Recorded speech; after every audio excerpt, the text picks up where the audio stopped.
theocrats. Okay. Oops. Okay, then I shut up. Good meeting you. No, I mean, wow, it's nice to see everybody.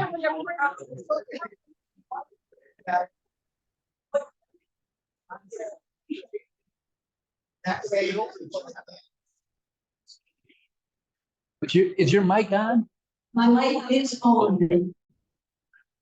So, hello and welcome to the Ethics Society. Thank you for coming out to our meeting today. I am appropriate of the Board of Trustees, stating in purpose statement is unfortunately unable to be here today. So, the Ethical Humanist Society of the Triangle promotes the use of reason and science in the search for and commitment to living an ethical life that benefits all humanity. We believe that personal inquiry, responsibility, and accountability are the best bases for ethical decision making. Our weekly forums seek to broaden our understanding of ethics and human nature, and our congregational community encourages us to share. Your Zoom mic doesn't appear to be on. My Zoom mic is on. Is it not working? Well, they're saying they're not getting. We will now pause for a brief station break.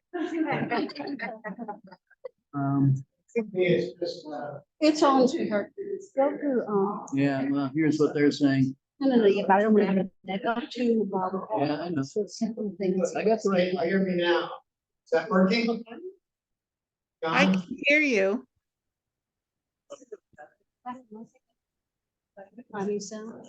I can hear you. There was an echo before. To be on. Select a microphone. Microphone, not the anchor power.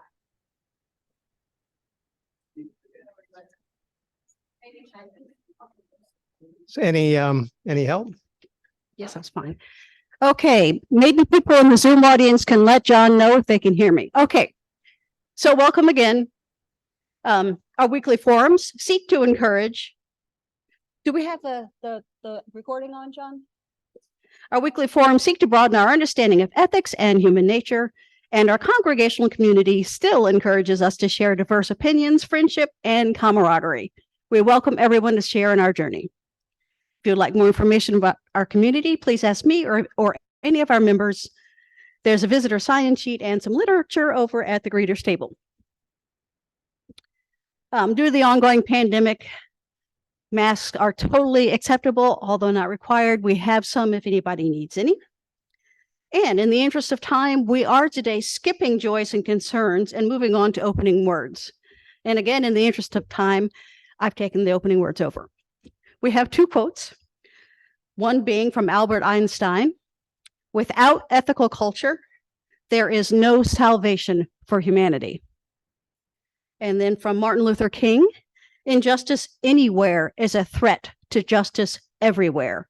We are caught in an inescapable network of mutuality woven in a single garment of destiny. Whatever affects one person directly affects all indirectly." So, which of you two ladies would like to introduce your group? Marcia? So, do you want to introduce the topic and the format, or do you want me to do that?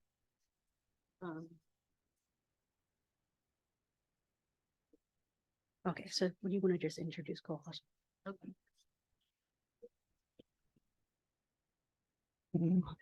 Hello, everyone. It's a pleasure to be here today. I'm Marcia Gumpertz. I'm the president of Kol Haskalah. Kol Haskalah is the Triangle's Humanistic Judaism congregation. And so I really thank Tova Wax for getting this together, at least on our end, and sharing that we have a lot of overlapping interests. And so I'll read the last line of our Kol Haskalah mission statement, which is: "We undertake and encourage social action guided by our deep commitment to tikkun olam, repairing the world." And so I think that is where our overlap comes in. In humanistic Judaism, we think that personal responsibility is the way to do this work with the social action and work of Tikkun Olam. So I'm very pleased to be here today and looking forward to this discussion.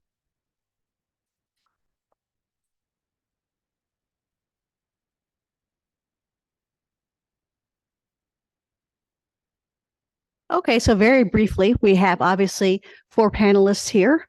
We're going to maybe sort of alternate in the response to the questions that we're discussing. We're discussing ethical issues in the world, and the basic question that everybody gets to talk about is 2 things. What do you consider to be the most salient 1 or 2 ethical issues in today's world? And what would you consider to be the most helpful individual or collective action to address these? After they each have their exciting turn up here, we'll have some discussion. But in the meantime, which end of the table would like to go first? Everybody is staring at Mr. Fred Bright, who will come up and introduce himself. Nothing like a little pressure.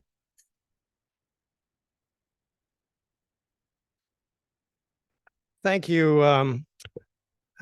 This is a bit of a challenging topic because, well, first off, I'm Fred Bright. I'm the president of the Board of Trustees of the Ethical Humanist Society of the Triangle, and we welcome all of you as our visitors, guests, and we greatly appreciate having you here. Thank you. And so, as I was saying, the topic today is one that is fairly sorry. There we go. The topic is one today that is fairly difficult to address because how can you pick out of all of the potential ethical conundrums we face as a society today and say this is the one that is most important, or the 1 or 2 that are most important? Clearly, we have a lot of work ahead of us if we're going to do something like that. What I'll just launch into my 10-minute version of the answer to the questions. What do you consider to be the most salient 1 or 2 ethical issues in today's world? And what would you consider to be the most helpful individual and collective actions to address these? So I have focused on 1 issue, and that is selfishness. This is not a new issue in moral philosophy. There are arguments supporting both altruism and self-interest throughout the history of philosophy. Arguments on the question stem from Taoism to the works of Epicurus, Aristotle, Thomas Hobbes, David Hume, Adam Smith, Nietzsche, and Ayn Rand in sort of a progression through history. I will not give an in-depth or authoritative exposition on this topic, as I am really not knowledgeable enough or qualified to do so, but instead I will offer some suggestions about how it impacts today's world. There's a school in philosophy called ethical egoism.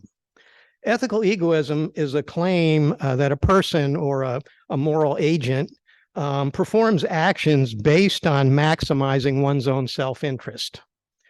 This is closely aligned with hedonism, which links self-interest to pleasure. However, there are often overlooked nuances to what exactly entails pleasure. A quote from Epicurus, "It is impossible to live pleasantly without living prudently, honorably, and justly. And it is impossible to live prudently, honorably, and justly without living pleasantly."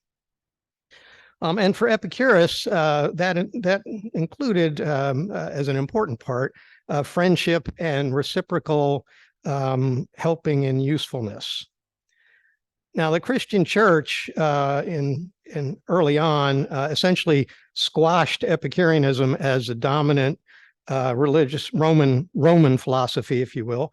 Epicureanism was sort of agnostic about religion. It wasn't, suppose the gods were basically not really caring what humans did, because they had more important things to do. If you read some Roman philosophy, you can see some of those exciting things. But once this happened and the Christian church sort of took over, Epicurean type philosophy and thought was basically erased until the Renaissance.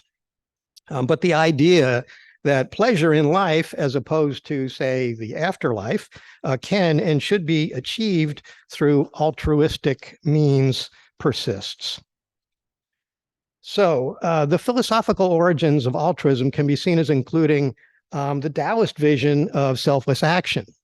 From verse 7 of Jonathan Starr's translation of the Tao Te Ching, the sage puts his own views behind, so ends up ahead. He stays witness to life, so he endures. What could he grab that he does not already have? What could he do for himself that the universe has not already done? And Buddhism, founded around the same time, holds that even the identity of self is an illusion. Although I found a quote on the web, so I know it's true, that the Dalai Lama said, if you would like to be selfish, you should do it in a very intelligent way. The stupid way to be selfish is seeking happiness for ourselves alone. The intelligent way is to seek happiness. Is to work for the welfare of others. So how do we get from there to the world of MAGA, for example? Nietzsche suggested that selfishness is not evil, but a good thing. From Thus Spoke Zarathustra. And at the time, it also happened, and verily it happened for the first time, that his word pronounced selfishness blessed. The wholesome, healthy selfishness that wells from a powerful soul to which belongs the high body, beautiful, triumphant, refreshing, around which everything becomes a mirror, the supple, pervasive body, the dancer whose parable and epitome is the self-enjoying soul.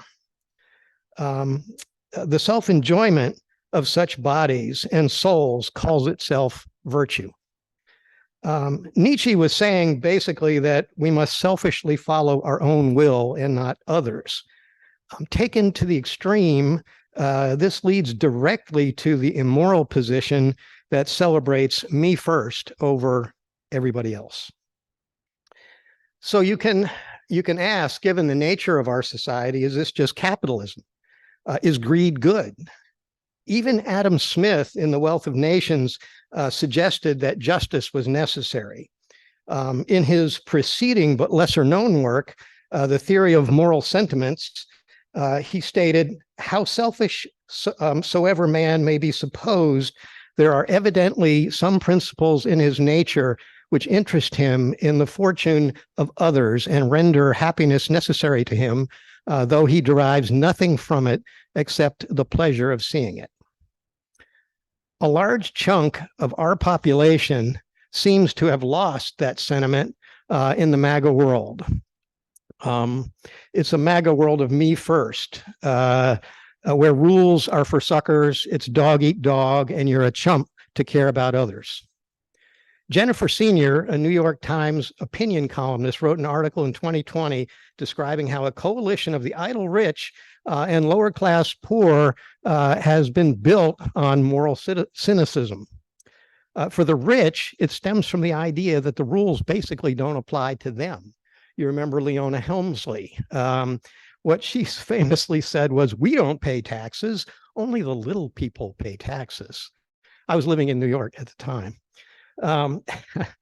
For the poor, this cynicism stems from an understandable mistrust of laws and institutions in an era of mass incarceration and increasing economic disparity. This kind of ethical egoism can and should be considered one of the most salient ethical issues of our time, encompassing most all others, including respect for the global ecology, to the problems with guns, the issue of abortion, vaccines, and others. So in conclusion, how do we recover? What can be the solution to lead us back to the common good? To answer this question, I suggest our best hope is to pursue ethical action and lead by example. We have limited means to influence others on a moral plane, other than exposing our views and winning hearts and minds through our common support of ethical action and social justice projects. To do this, I suggest we need to form coalitions of like-minded organizations and work together. By working together in support of ethical actions, organizations like EHST and KH can amplify their influence and impact. Thank you.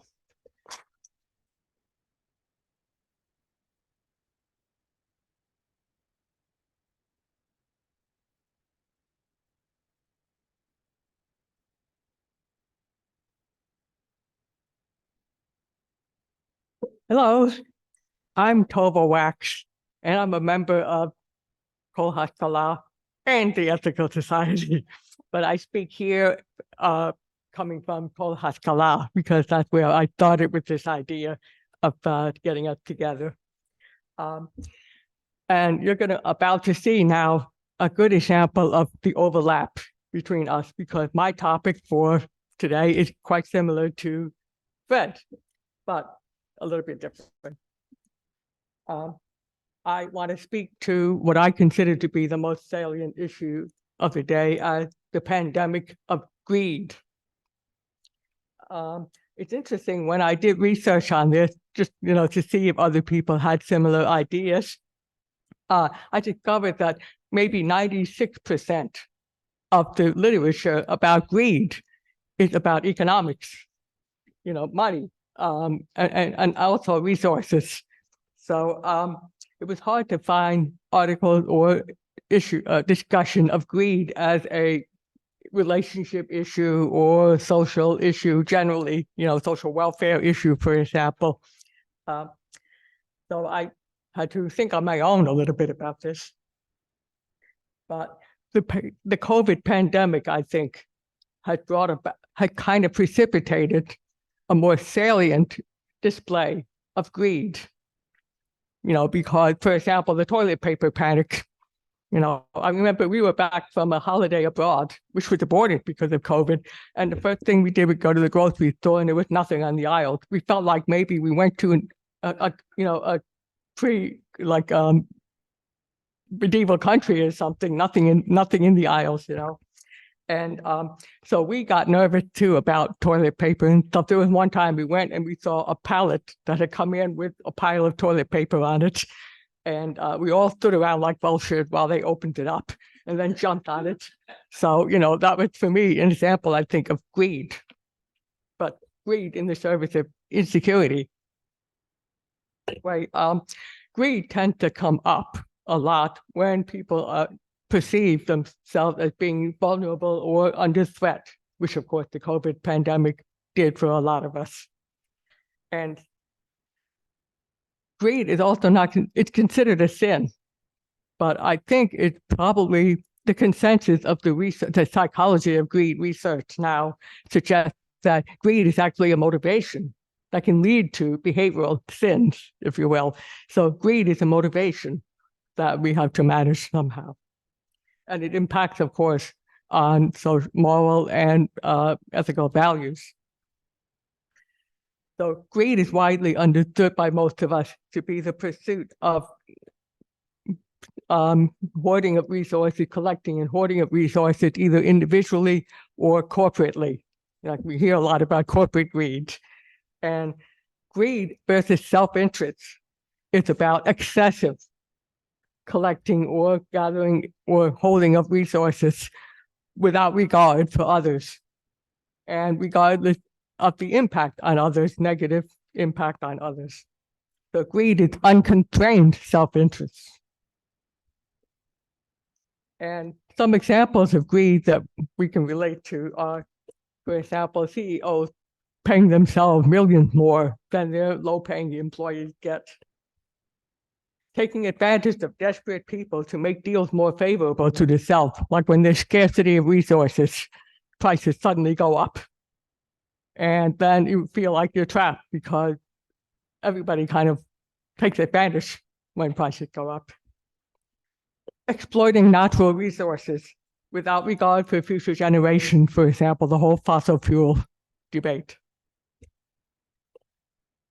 Hoarding money or resources more than can ever be spent or used. I mean, I'm sorry, there are people out there who have like mansions with 50 bedrooms and 65 bathrooms. I mean, hello, how many bathrooms and bedrooms can any one family use unless you have a family of 200 people living with you? I mean, seriously, right?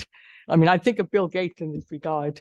Now, Bill Gates is kind of an exception because he's also a philanthropist, but still, a 50-bedroom house, when you could have 100 houses for people, smaller houses for people to have housing. Okay. Not sharing credit for group projects. Let's say you head up a group project. No, there are people who, for example, will lead a group, manage a group project, and then go to the bosses and say, here's what I've accomplished, without giving credit to people who have also participated in it. Tax evasion or avoidance is another area of greed. People basically unwilling to pay their fair share of taxes. This is one of my gripes, that I perceive, and I think a lot of people perceive very wealthy people as not paying their fair share of taxes. May or may not be true, really, but it feels that way. It seems that way. Inflating prices of needed commodities like drugs. The rarer the drug, the much more expensive it is. The whole debate about diabetes and insulin. I mean, hundreds of thousands of people need insulin, but there's this war going on between insurance companies and pharma regarding the price and the distribution of insulin. Abuse of artificial intelligence. I mean, plagiarism, scams can be, using artificial intelligence to create scams or to plagiarize ideas. I mean, unfair plagiarism I'm talking about. But now I want to kind of shift the discussion to, is it possible for greed to ever be good or positive or constructive? I suggest a couple of examples of when it can be. Meritocracy, modeling hard work, earning high income, extensive, varied, constructive interpersonal relationships. Now, the idea of meritocracy is not so much that you get to do all this, but that you get to be a model for others and encourage others to do similar things. Get jobs or get training, get to earn higher incomes, get to develop more constructive relationships and deals. Creativity and innovation. A lot of time, creativity and innovation is driven by the desire for money or for wealth, benefit, profit. But if you also turn around and invent and create things that are actually beneficial for others. Now, we have many cases on record of people who create and innovate, like the atomic bomb, for example, which was supposed to do good in terms of protecting our security, but which was very bad in terms of the outcome of explosions of atomic energy. But turning around and using solar or atomic energy for heating homes and providing resources, then it could be a good thing.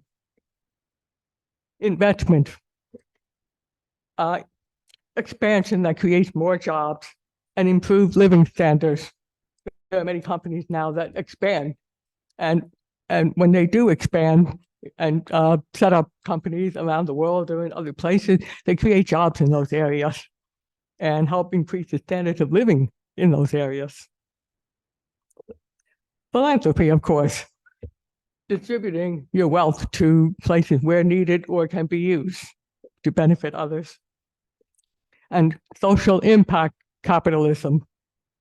For example, as your profits increase, give an increasing percentage of it back to the community or to people who need or could use it. I'd like to talk a little bit about ethical greed.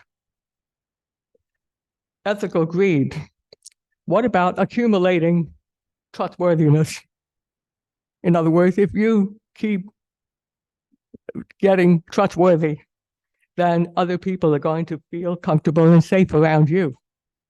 To feel that you can be trusted, that you're reliable, that you're honest, and accumulating that capital for yourself can be a very good thing. Amassing quality interaction, mutually constructive deals. If you make the kind of friendship where people can feel comfortable with you, feel safe around you, feel like they can count on you for things, be loyal and available to people, that can be a good thing. And in return, you get back. So the more you amass for yourself, the more you're likely to get back from others. And also the concept of tikkun olam, which is the Hebrew for repairing the world. And this is where our Kol Haskalah comes in. Ethical culture also has a similar concept, but in the Jewish community, tikkun olam is along the lines of, you cannot hope to fix the world, but you cannot stop from trying. Okay? So the idea is to stay with it, to be persistent in it. So some people are very persistent about selfish greed. We like to be persistent about trying to fix things or make things better. So in other words, I'm going to conclude by saying a quote from Henry David Thoreau. Do not be too moral. You may cheat yourself out of much life. So aim above morality. Be not simply good. Be good for something. Thank you.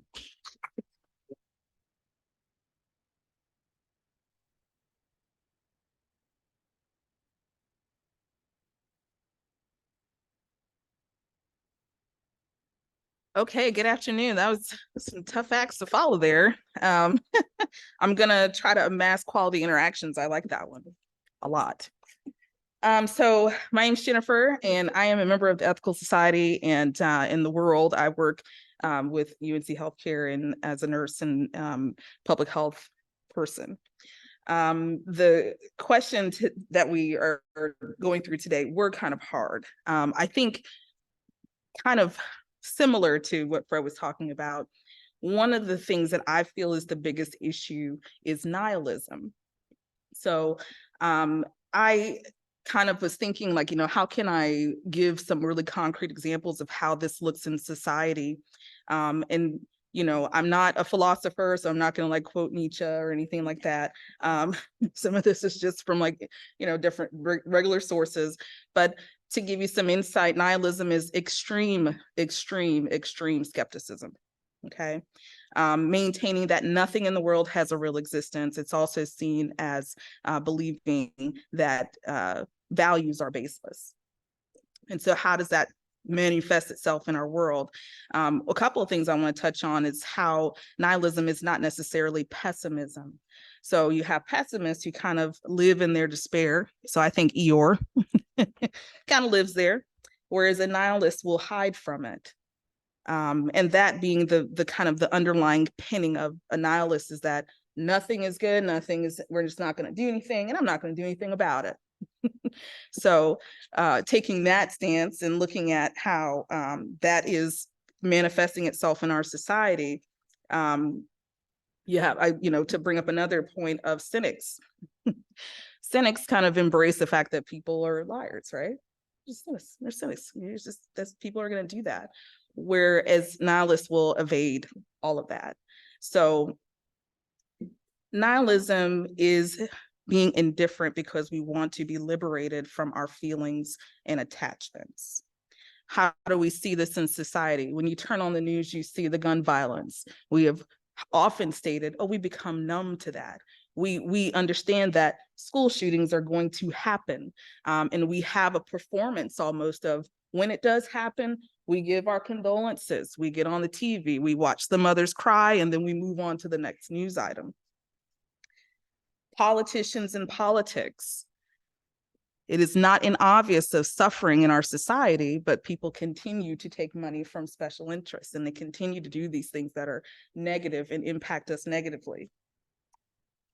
Even things like fear of getting old. How do we treat our elderly in our society, right? If you want to judge how societies treat their eldest members and their youngest members, these are the two most vulnerable groups that we have, and how we basically tell them how much we hate them every day. Not seeing the value of life of others. Oh, those kids in those cages, that's happening to them down there. It's not here. It's not me. I didn't put them in the cage. I don't know what you're talking about. Having a pointless, having the thought that life is pointless as even an attitude. What's the meaning of this? I don't know. I'm going to get up and do what I want to do. I'm going to live my life and I'm going to go on.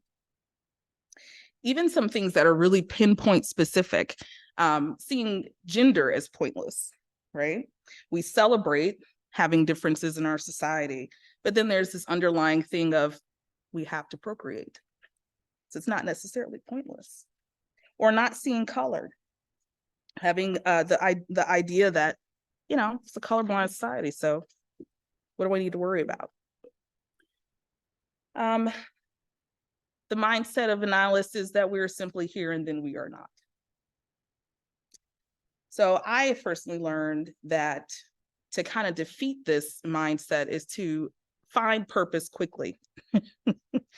And it's probably one of the most powerful tools that I've seen and to better our society. Having learned that having meaning and purpose in my life has driven me away from having that nihilistic attitude.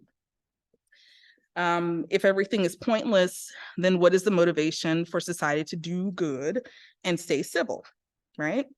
We're starting to see this now in some of the younger generations, so Generation Z. One of the things, and some, I would say younger millennials too, we kind of tout it as, oh, they're just different, they think differently. But really what they're doing is kind of rejecting things. They're rejecting capitalism. They're rejecting traditional jobs. They're rejecting celebrity. They're rejecting material wealth. They're pushing the boundaries of what we thought was real. And sometimes when you really look at it, it's kind of like this nihilistic attitude that's kind of filtering through into all their parts of their world. Partly because a lot of them have gone through some trauma. They've seen their parents suffer. They've seen people suffering through pandemics. And they really have seen people just not care about others suffering. So they question, why should I? I personally believe that there's a purpose, that the purpose of our lives have to be deeper than capitalistic gains. We've talked about that. And I've realized that without the influence of that mindset of, to be really colloquial, go and get the bag, get out here, get the money, get everything, that I probably would have really enjoyed a really simple life of being a wife and a mom and raising my kids and living and going on and having accomplishable goals, things that are achievable and feeling like my life is achievable. The goals in my life are achievable. And not being so, driven by the haves and the have-nots. Some of the actions that I feel like, and I tried to be very specific, as specific as I could with some actions. Broadly, I feel like at some point, our society is going to have to decide what is it that we're going to do with all these people who need things to do. We can't automate everything to death. We have to think about deeply, where are we going to take this society? So if everything is automated and we have, Judy coming with the robot and vacuuming everything and doing everything for us, then what will we do, right? And it doesn't mean that we have to work or we have to, beat ourselves into the grindstone, but it's just a bigger conversation of where is our society headed if everything is going to be automated so that people can make more money? One of the things that I thought about that is just having a cultural reset, and leveling the playing field. We talked about that. And and it's really disruptive, not just, oh, everybody, let's just give reparations or we'll do this. No, like we have to really reset it, rewrite the constitutions that govern a lot of our institutionalized issues that we have. going to societies and starting to break down what they really built their issues on, classism, racism, whatever it is, and then really just starting over again. And that's scary to a lot of people.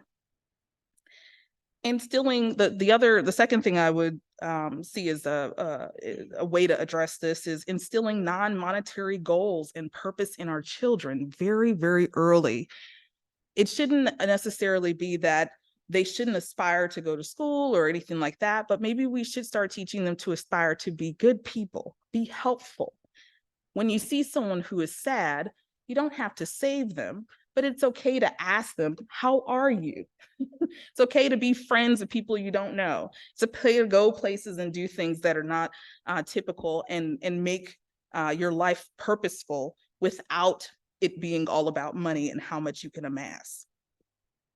Helping others, being in harmony with nature, being real about people's struggles, and also about how to support one another. And it's okay to get old.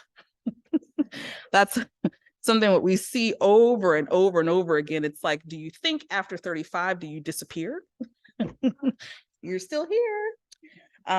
One of the other things that I thought of is something called a rite of passage. So you see these in a lot of tribal communities where there is a point in a person's life where they are no longer a child, or they become a woman, or they become an elder in the society, and the society understands that, respects that, and is held to that. And those folks know, hey, when I'm a girl and I hit my menses, I am now a woman. I walk in the world as a woman, and I'm going to be treated that way. Until I reach the point of being an elder, and then I get treated another way for that, but all as a reward. Rites of passage tell society what we value and who we value. It tells us that those that are going through it, that they're valuable members. It instills instant purpose. So it takes out a lot of that headache of trying to figure out, if you want to be a pilot or whatever, that you have time to figure those things out. But at some point you are now a woman, and there's responsibilities that you have with that, or now you're a man and you have those responsibilities. And this society is not only going to hold you to that, but we're going to support you in that. And all of those responsibilities are agreed on by peers because they have been there, so everybody who is in that elder community gets to decide what that looks like for them. Another thing is just keep it simple, kind of building back on what are we going to do if we automate everything? Society has kind of become superfluous, right? At some point we have to say enough is enough. At what point is enough enough? There's nothing wrong with being an average person, living an average life, filled with joy and achievable goals. This is okay. Not everyone can be LeBron James. I would have to grow very tall and grow a beard, and it's just not going to happen. The last thing I'll say is just agreement on a universal basic standard of living. This is all about keeping that. So once we go through and kind of deconstruct our society, how do we keep it so that, because people are people, how do we maintain it? And that's just kind of as, going through and kind of pruning our society as we go along to keep that playing field level for everyone. So my final thoughts are that just we need to instill purpose early and often. Don't live a life free from worrying about the offerings of others, but don't allow the suffering of others, but don't allow the suffering to drown you. Allow it to move you to action, which is kind of how you defeat the nihilism and the pessimism and all that as well. Just move to action. Being content is not a bad word. And understand that if the earth were to just all of a sudden collapse and we had to get off this planet very quickly, you have to understand that at this point in our society, only the 1% would be able to afford to leave. So the 99% of us that are left will die of poverty. So just keep that in mind. We have to get it together. So thank you.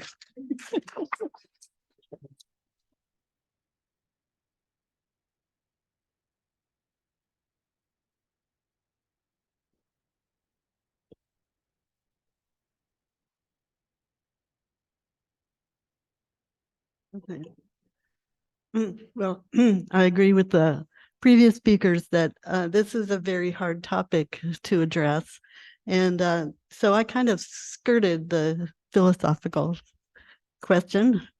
And I picked two issues that I think affect the fabric of our society. And so they they involve themes that all the three previous speakers have brought up. The first issue that I'll talk about is economic inequality. And the second issue is bias and racism. So about economic inequality, in 2021, the Economic Policy Institute estimated that the average CEO to worker compensation ratio was 399 for the 350 largest publicly owned U.S. firms. Now that estimate, so the Economic Policy Institute is kind of a liberal organization, and so that estimate's going to vary depending on exactly how the measures were done. Other estimates, though, they range from a low of over 250 to 1 to something like 600 to 1. So I started looking this up online. I'm not an economist.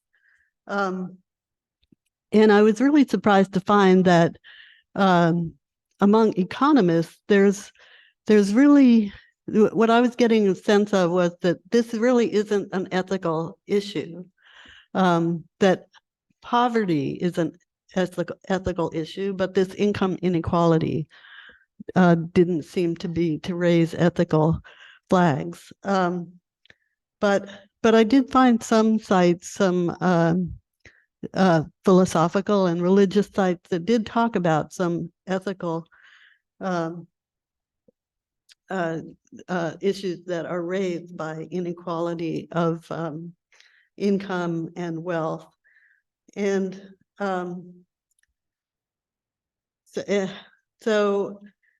and the reason is that when extreme inequality sets in, that's when social and political problems follow. And a reasonable degree of social cohesion is needed so that a society and the world can function, and for people to have the chance to increase their opportunities in life. And so for me, the reason I picked this was this issue of the social fabric and the issue of our democracy today. And and it seems like income inequality, economic inequality really tears at our ability to have a democratic society. One site where I was reading about this said that morality on some level is the avoidance of suffering, or at least the decrease of suffering. And where in the United States we have the financial wealth to be able to address everyone's direct suffering, the fact that we're not doing so is the basis for claiming that something is morally wrong. Another issue that was brought up was fairness. And I think we all, when we hear numbers like 400 to 1, we instinctively automatically say, well, that's not fair for somebody to make 400 times what other people are making. In our society, family income is highly related to what your ability will be to succeed and to do things that are meaningful to you.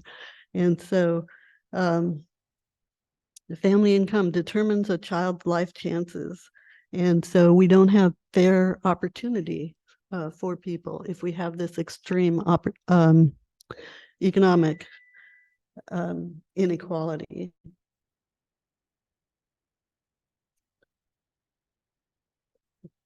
And so, yeah, and so one of the sites I was looking at said that in Atlanta, A kid on the bottom fifth of income earners has only a 4% chance, 4% of making it into the top fifth of income earners.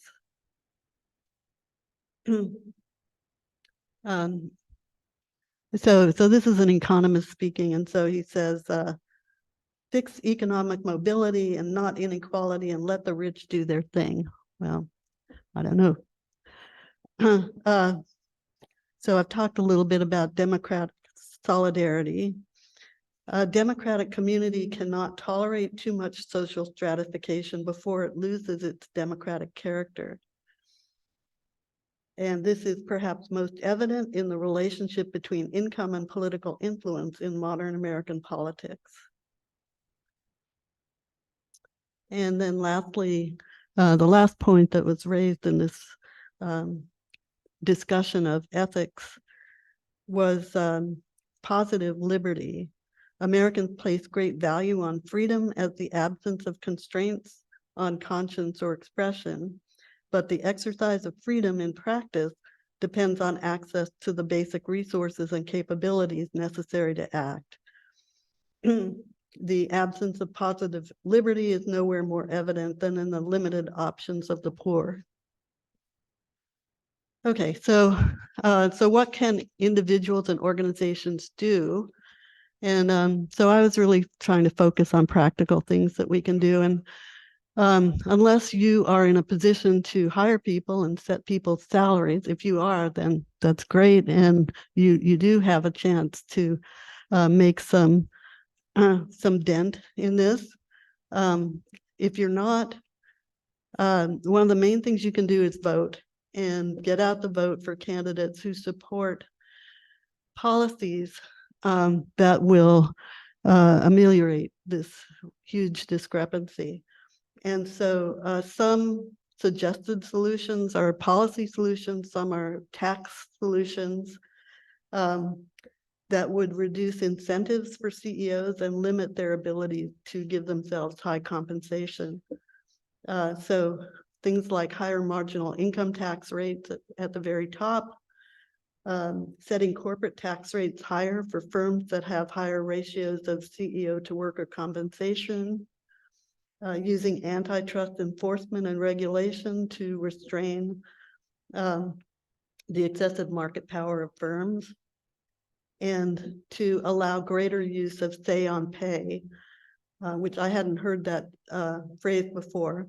That allows a firm's shareholders to vote on top executives' compensation. And so that's also related to if you do hold shares in companies to vote whenever they have, you can submit your proxies. Okay, so that was the first issue that I wanted to talk about. The second one is racial bias. And what I want to focus on is everyday racial bias. I'm not talking about big people, not talking about people who make really racist remarks or have racist actions. What I'm talking about is everyday racial bias by those of us who think we don't harbor any racism. So attitudes about people of different races have so permeated our society that it's next to impossible to avoid having preconceptions about people based on their racial identity. Whether we intend to or not, these preconceptions affect how we interact with others and who we interact with. Unconscious bias, microaggressions, and institutional bias have profound effects on individuals and society. And so what do I mean by everyday racial bias and harmful preconceptions? In general, what I mean is ascribing various characteristics to individuals based on their membership in a particular racial group.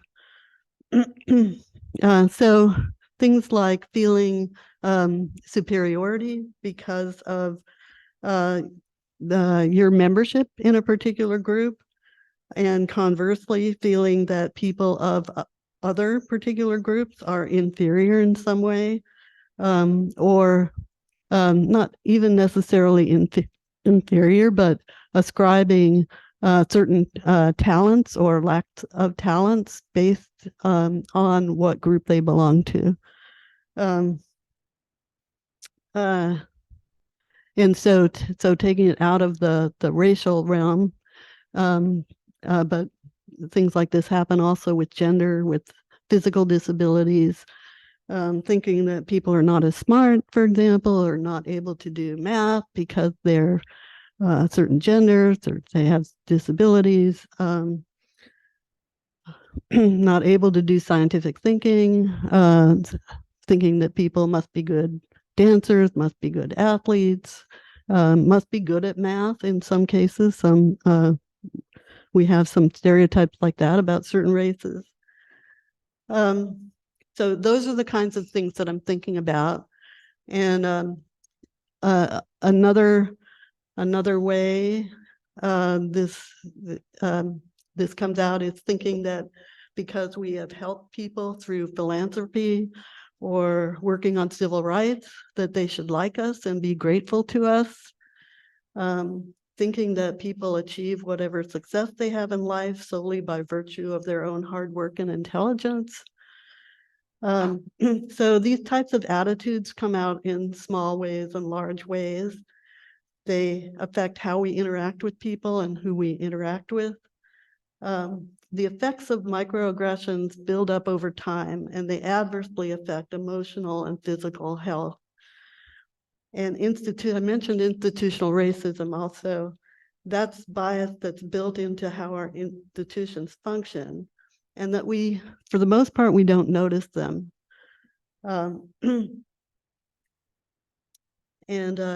But still, and since we don't notice them, we don't see what's happening, but they have profound effects on hiring practices, have profound effects in medicine, in law, policing, education, housing, all of these things.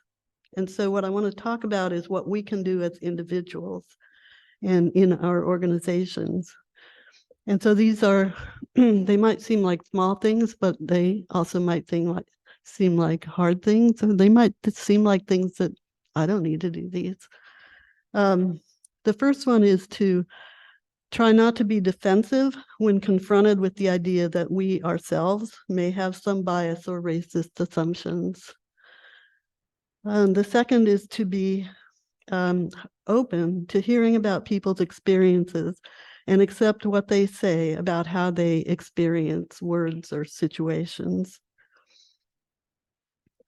A third thing is to understand that it can take a long time to develop trust in people, particularly in people from other groups, and particularly between dominant groups and groups that are that have experienced oppression. We can all develop more skills in cross-cultural communication, and we can work to change the organizational culture and climate, hiring patterns, promotion criteria, and things like that. So thank you very much for this opportunity.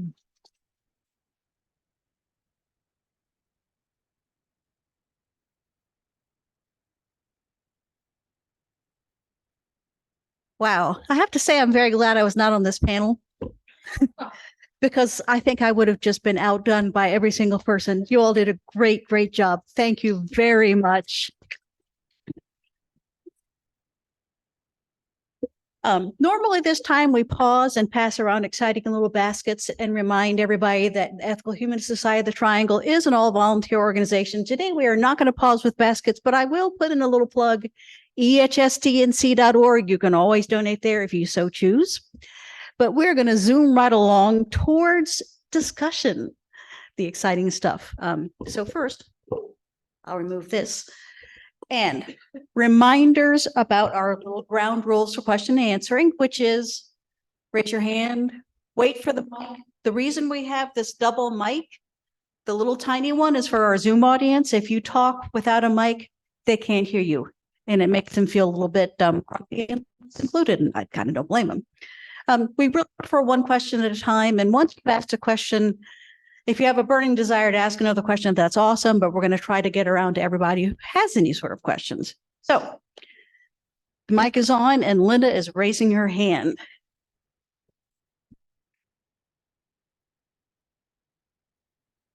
This comment or this question is primarily for Jennifer, but if other people have ideas, I'd love to hear them. Jennifer, I'm not going to remember your words exactly, but you said something about the gist of it was raising children with purpose. Yes. So I wondered if you could explain how to do that. When I write that book, right, in 20 words or less, right? Yeah. I mean, I think I can only speak from my personal experience with raising my daughter. One of the things that we tried to do with her all the time was to let her know that material things are really nothing. They really are nothing. When we had birthday parties for her, we would discourage bringing gifts, even though people would do it and they'd feel bad because that's just how we're in society. I would discourage things like that. And if they did bring gifts, and I know these are small examples, but if they did bring gifts, we didn't even address them during parties. It was something that was addressed completely separate in a separate time. And so our friends got used to it. So they would just stick things in the back because they knew we were not going to talk about it. But it just kind of encouraged her to understand that, there's more to it than just having stuff, amassing stuff. And she was an only child for a long time. So she really did get an opportunity to amass things. So I think in a really small example, not take up too much time, that's kind of what we've done. And I feel like just small things like that can add up over time for children. So does anybody else have any other? Hello. Hi, this is maybe for the lady with the grays. She noted that Bill Gates lives on a 50-acre estate. Is 50 rooms. Oh, 50 bedrooms then, whatever, bigger than my place. Okay. Is that bad? Is it ethical? This isn't 1792. We have a disparity between the people, the CEOs and workers, but workers are pretty well off. We don't have overt starvation in this country. We have healthcare and welfare systems. People are rather comfortable. Is it bad that we have these disparities? I would say we're doing pretty well as a society. I'm not 100% sure I caught everything. Is it on? Is it on? Okay. I'm not sure I understood all of what you said. I'm hearing impaired and it's a little difficult to understand you. But the gist of what you said seemed to be that having a lot of stuff like Bill Gates, for example, is not necessarily bad. Is that what you're getting at? I would probably disagree in that I really think that people who have way more stuff or resources that they could use in a lifetime, it kind of agreed because today we're much more aware of the fact that we have a much larger population and our resources are being compromised right and left. So I think for any one person to have so much more that they can really actually realistically use in a lifetime is not good. Okay, before I hand you the microphone, I'm going to take advantage of it and pick on Jennifer. It was very interesting when you discussed rites of passage. A lot of traditional societies having rites of passage. And what occurred to me is that I think maybe, and this is something I would like you to address also, because it was a question that popped in my head. I wondered about the rites of passage in our country, because I mean, we have rites of passage like, hey, I'm 21, I can drink as much as I want. And what do you think that says about our country? Yeah, so that's probably one that people know the most is that you can get drunk at 21. I think that at least for me, from my perspective and what I've seen, especially in youth, we have a lot of young people trying to prove that they're adults, they're grown. I can take care of myself. I'm going to do it selling drugs. I'm going to do it, robbing people. I'm going to do it however. But there's not a line where everyone in society is like, oh, no, you've reached this point. You're a man now. Don't worry about it. You don't have to prove anything. We already accept you as who you are. One of the other, I guess, rites of passage in this country is when you get your red, white, and blue card. I don't really celebrate that one. When you become Medicare eligible, it's a big deal to some people. And it's something that's an entitlement that you've earned, that you've worked hard for. And so there are things that we do have in our society that are not really celebrated. But I feel like there needs to just be more structure around how we, help kids become adults. There are even things like in healthcare where, just a quick example, there was a physician who opened up an adolescent clinic, because we have a peds clinic and then we have an adult clinic. So you kind of do this jump from I'm getting flu vaccines and school shots to I'm getting mammograms and pap smears. And there's not anything in between to say, hey, you're a young person, you still need to maintain your health. And there are these things that you have to do in your 20s and your 30s that are necessary as part of your health, and even in your pre-20s. So there are things out there that are kind of building on that, but I do feel like we have a ways to go.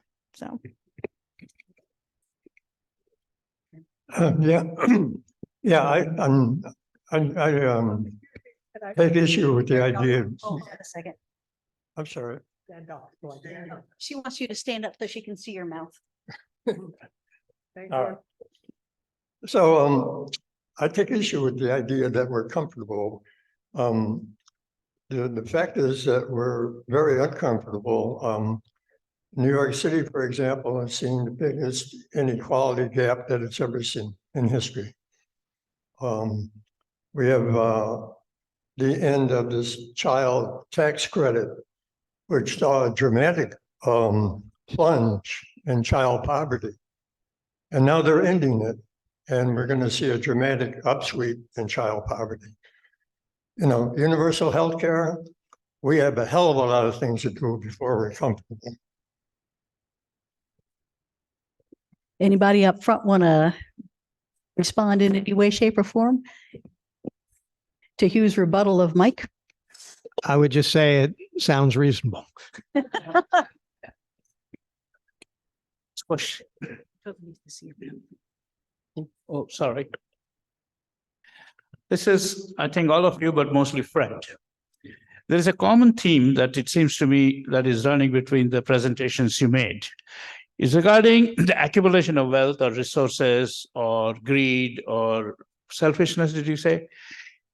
It all has to do with a sense of immortality, that I can become so great that I have an aura halo above me and I can pass that on. So what do you think of the idea if we restrict that? If we restrict the ability to accumulate great wealth and live too long? So cross between Soylent Green and what used to happen in East Germany. In East Germany, where they would switch the whole society around every generation. So let us say you are an academician, your kids would have to have blue-collar jobs. And the people who are doing blue-collar jobs, their kids would get an opportunity to be white-collar and so forth. Doesn't mean that it was not violated at the very top, but in general, that's the way they turn the society around. Good or bad? Yeah, I'm not completely sure how to answer the question, because it seems more as a general comment question to me. I just wanted to.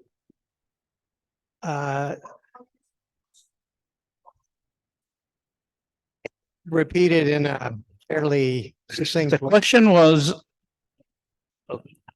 was about restricting the lifespan and the ability to accumulate great wealth, to pass that on, to create a permanent upper class. Like the New York 400, for instance, they still exist. Yeah, and I would say it's a form of selfishness to say that you're going to have folks who can perpetuate their status and ability in a way that excludes others. And that even going to Mike's point about resources being unevenly distributed, is that really bad? Well, I mean, in a way, the economy is a sum game. There's only so much resources to go around. And so when one person accumulates tremendous amounts, to be unwilling or unable to share that, or to be able to maintain which is essentially what happens with rich people passing it along to their children, et cetera, is a form of selfishness, is unethical. So I'm not sure that's a question. I would go and maybe Martha might have a question. I just want to add that I think that, there's a sort of oxymoron about business ethics, because it's a dilemma really, in that in order to do good business, you have to, accumulate wealth to make the business go. But at the same time, it's hard to not think of distributive justice. That you earn a lot, you worked hard, you got what you got, and you feel like you should deserve to keep it. Well, yes and no. What's the point of doing business? The point of doing business is to serve the community, provide to the community resources. But those people who buy and use these resources have to have the means to do that too. So I think it's untenable to hoard all of it and not actually share it. I couldn't really understand. I have hearing loss. I couldn't even understand what.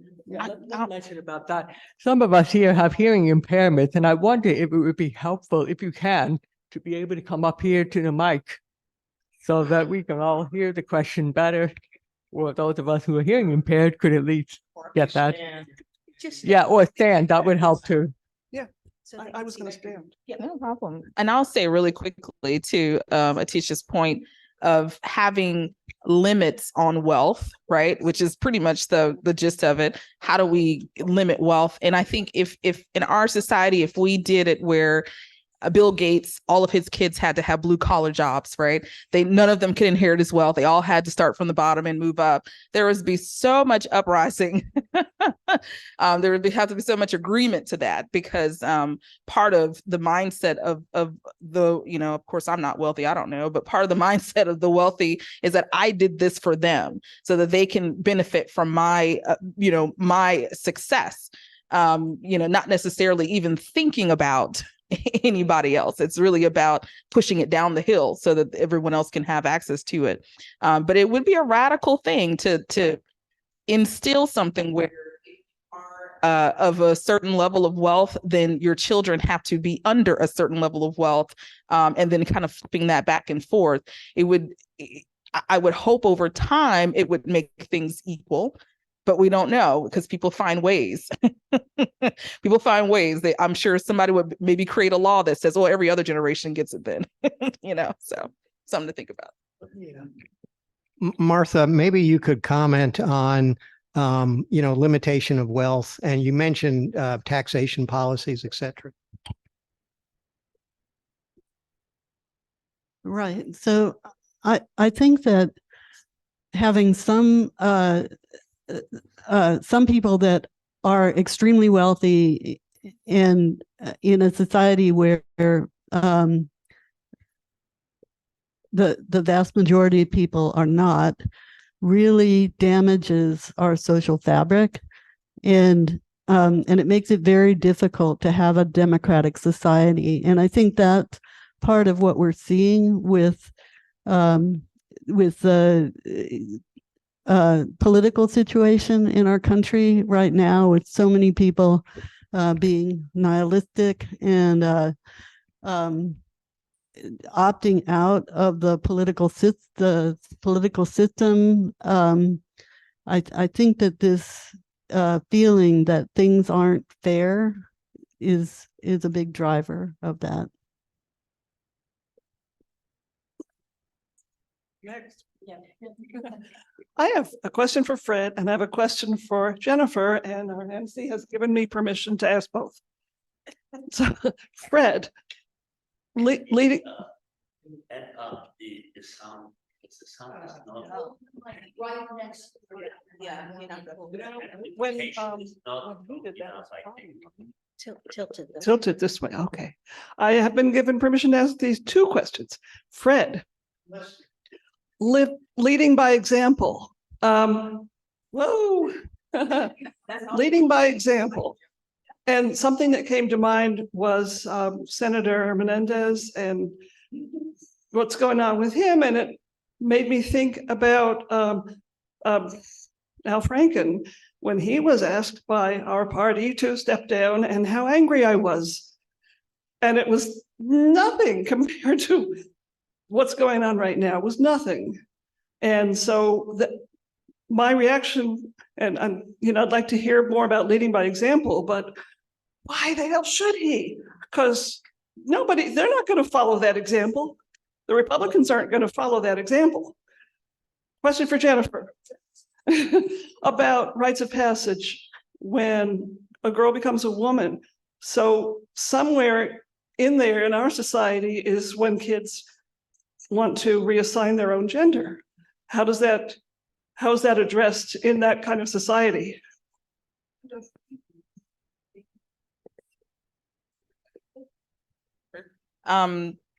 It's a great question, right? It's important to, we have to be inclusive. And if that child is deciding at that point, I'm not going to turn into a girl, I'm going to turn into a boy or vice versa, then it's on us and our society to accept them into that rite of passage, right? So then they would just go through the rite of passage of whatever they choose. So some of that kind of goes back to the nihilism of just like, oh, none of this matters anyway, right? But at least for me, it seems like it would be reasonable to say, well, if you want to go through this rite of passage, then you take on the responsibilities of that passage when you do it.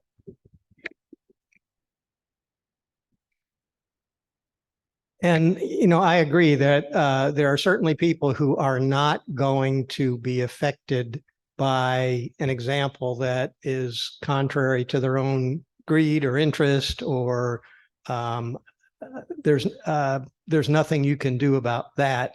But I would also say that in our society today, we lack a strong moral voice. We lack the kind of broadcasting of values that is contrary or counters some of what we see, without being too political, on Fox News and places like that, where it is examples of, this dog eat dog kind of world that they're advocating, at least as the way I perceive it. And so if we don't stand up and say something, if we don't step out and make ourselves heard, I think it's commonly perceived as contributing to the problem. I'm probably addressing everyone with this, but I may be saying something that everybody already knows. But as a Canadian, I hadn't always known this, which was the fact that all the Western highly industrialized countries have fair taxation, they have universal daycare, they have universal healthcare, they have all these social policies in place that support their societies rather well. I mean, they're not perfect, they're flawed, but here we don't have those things. And Paul Krugman enlightened me as to the reason for that, like some years ago. And like I say, as a Canadian, I didn't know this, that it's the reason that we don't have universal health care is racism. That it's like, oh, we're going to give a gift away to the African Americans in this country. Oh no, not going to do that. It's seen as catering to the poor anyway. And I was shocked when I realized that there was some truth in that. So, Yeah, Marcia?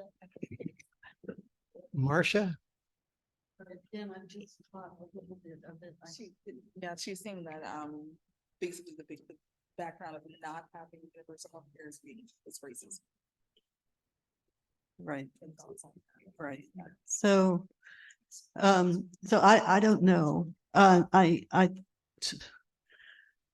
I think in the States as compared to Europe, we have this really strong tradition of capitalism and individualism, and that so undoubtedly the situation with healthcare and race is all tied in with the racist history of our country. And healthcare in the US is, there's been a really horrible history of healthcare for African Americans. As far as universal healthcare, though, I don't know how racism plays into that. More what I've heard and thought about that is this this history of this individualism, that being sort of a bedrock idea of our country. Yeah, so I don't really know how to answer your question.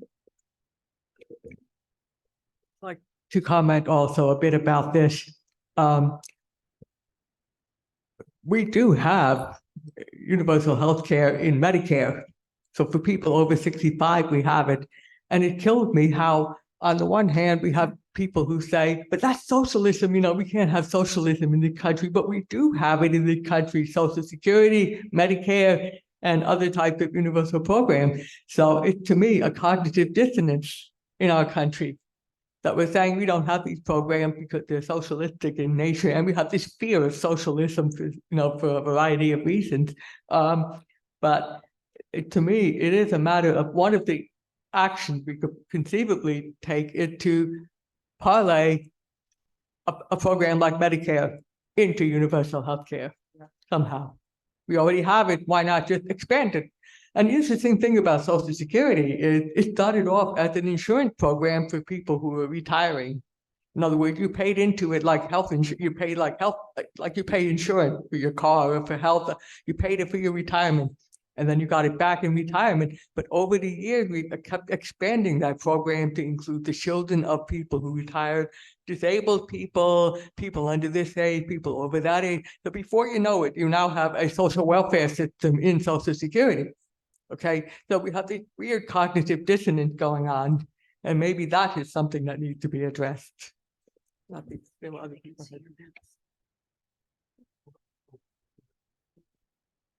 Oh. I don't understand the excitement about Medicare. Medicare to me means that you are eligible to pay $170 a month for Part B. And that's not socialism, I don't think. My point was last night was college football night. Michigan State played Iowa.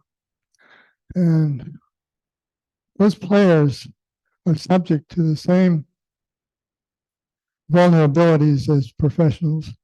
The same sorts of concussion are possible because it's the same game. And yet the college players are not paid a dime for their effort, but they're doing the same work, same labor as the NFL guys. And the NFL top wage is $55 million per year. $55 million per year. That's what a quarterback, I don't know which one, earns. And several others earn in the millions, which I think is probably used as bait so that the college kids can be seen as future NFL people. That's that sort of thing. But TV advertising via TV is the moneymaker, and you can ask the NCAA who gets the student share of that money. So it's just a strange phenomenon that I think needs some light. That's all.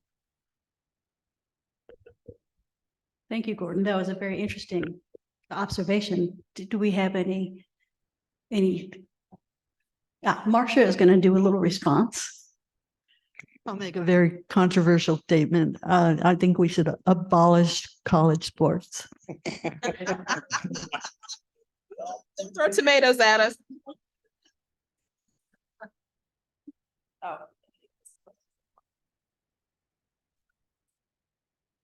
Well, first, I want to thank the 4 panelists. I want to say that all of your solutions are excellent. I'm all for them. One quick thing, Jennifer, your description of youthful nihilism sounded to me pretty much like the 1960s youth. So what is old is new again. I had a question about the efficacy of greed, though. I guess specifically for, I don't remember your name. Okay, hello.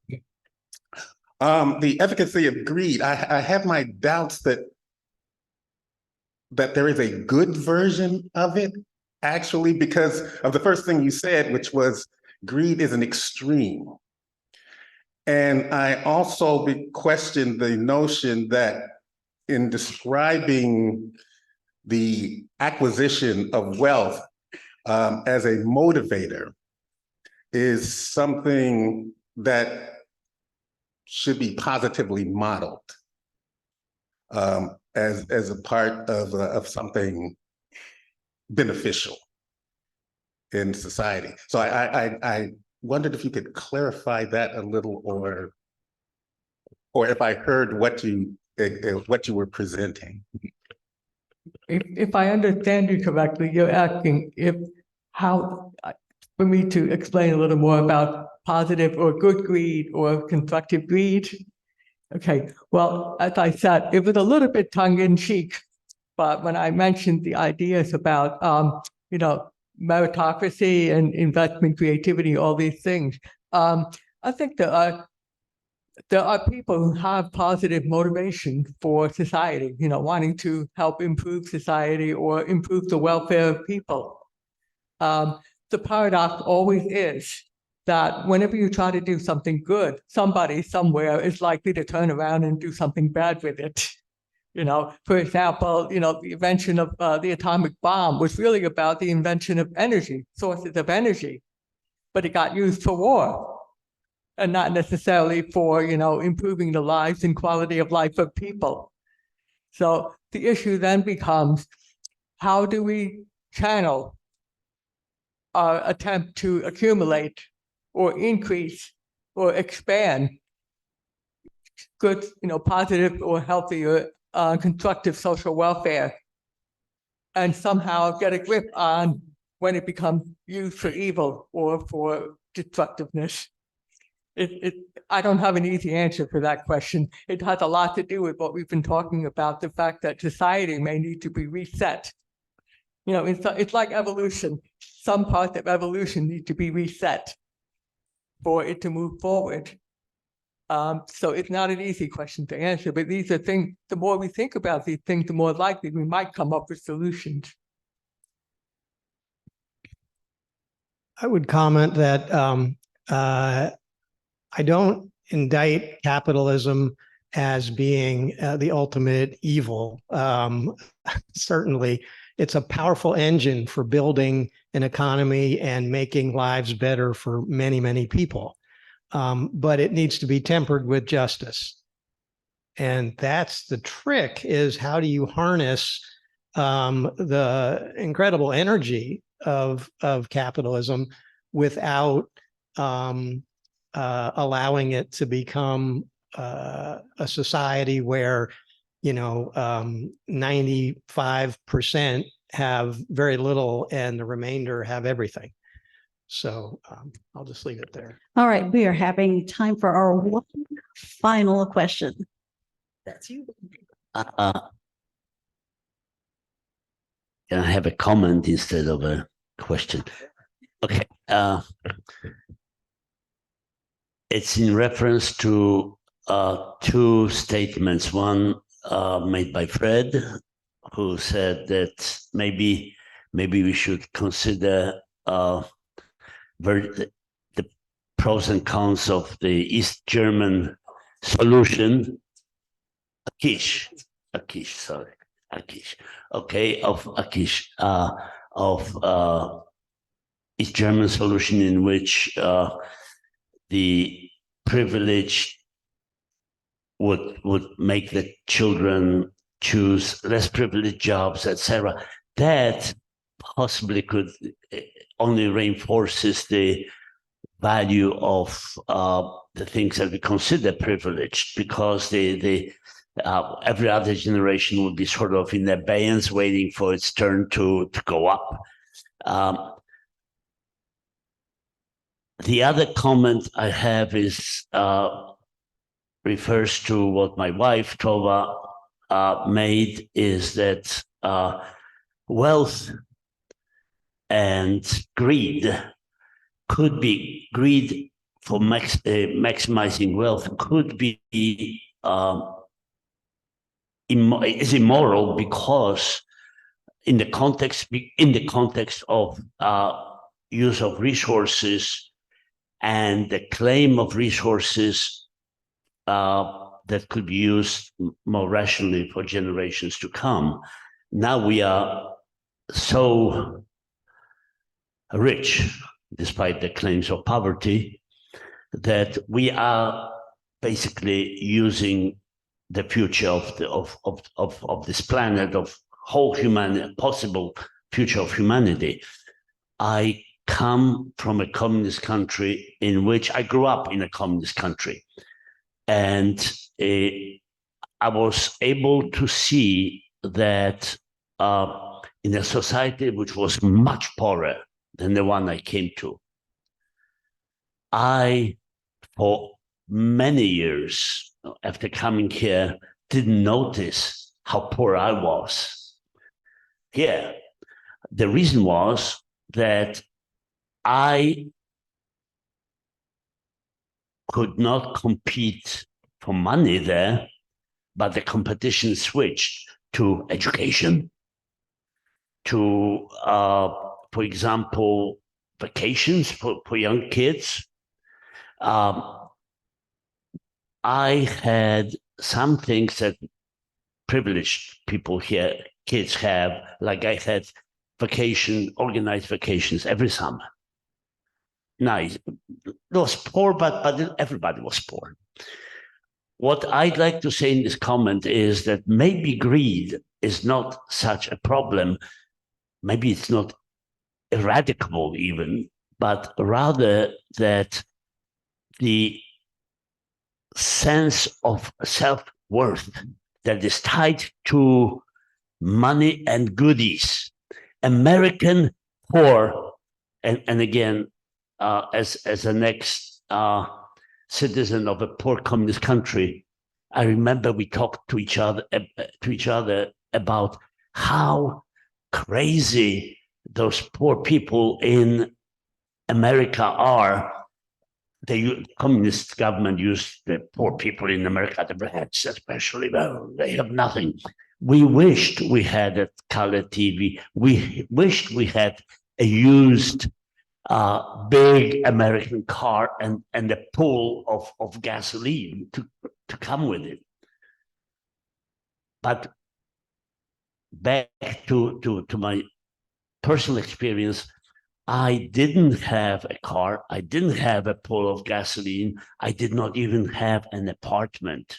I rented a room, but I was a university student. I was then a university instructor. I felt important, and I didn't feel underprivileged. I think that the sense of we should address the sources of self-worth and pride, and not limited to money and goods. Americans today are incredibly rich. We call things stuff. That is flippancy. Yet we consider ourselves underprivileged, many of us. So it's not, and we are, because unless you do the things that are important, you feel unimportant and you're angry. Thank you.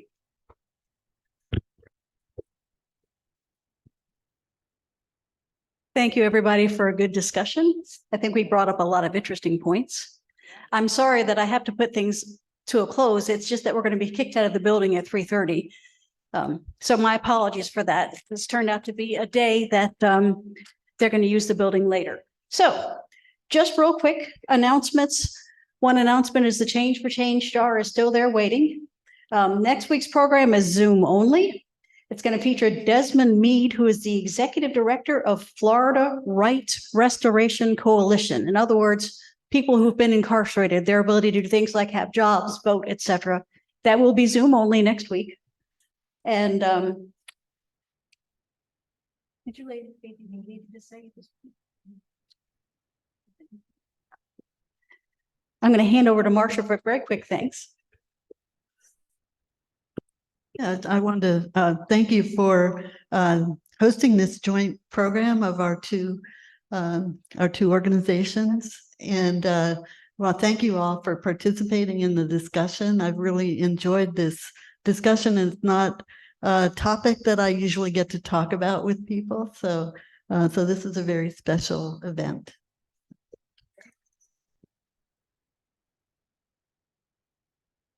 That's actually a very mutual thank you. Thank you, Tova and Marsha, especially for all the work you put into it. And in absentia, thank you to Chris, because he was our background person at EHST. So thank you for Christina and Atish for stepping in as greeters. And also for our panel for an awesome job. Gretchen and our cohorts on the other side here for refreshments that look awesome. John, thanks for the Zoom. And finally, from Ruth Bader Ginsburg, fight for the things you care about, but do it in a way that will lead others to join you. So join us for refreshments.